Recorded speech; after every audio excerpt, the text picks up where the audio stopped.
2011 through 2017 Ford Explorer with the 3.5 liter engine Serpentine belt replacement. I'm Brian Esser from How to Automotive. I'm going to walk you through the steps of replacing that belt.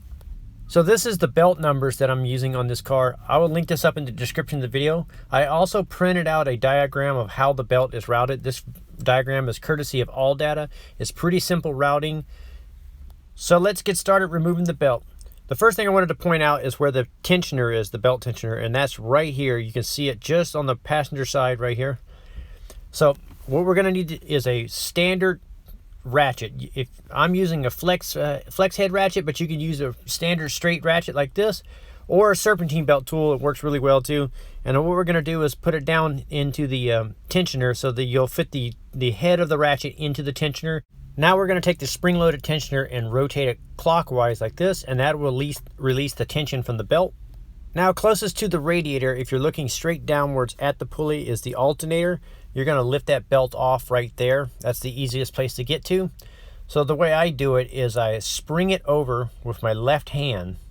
So I'll spring the tensioner over with my left hand like this, then I'll reach down with my right hand and reach down there and slip it off the alternator. Now that I got the belt off the alternator pulley, I just allowed the tensioner and ratchet to rotate back to the rest position. Now I'm going to reach down with my hands right next to the radiator here and reach down and grab the belt and just start working it and just kind of twist it and pull it and twist and pull and work the belt free from the vehicle.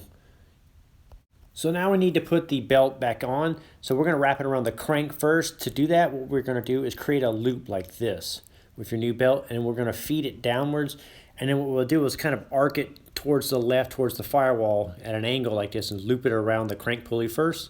And also what I like to use is a long screwdriver to help push things onto the pulleys from up top here.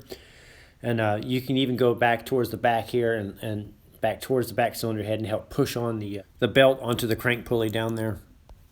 If you have skinny hands, you can also stick them down right here on the back towards the back cylinder head and reach around and put the belt onto the crank pulley, and that's how I actually did it.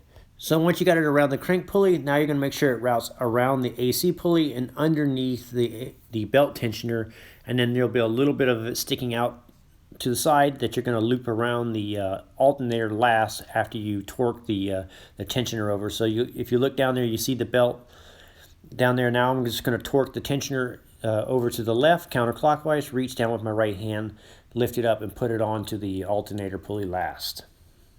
Now that you got it onto the pulley, you can release the tension, and then what I like to do is take a flashlight and look around and scope around and make sure that all the belt is in all the grooves on all the pulleys. Nothing is misaligned in any way, and if there are, you just pull the tensioner over and readjust the belt until everything's lined up.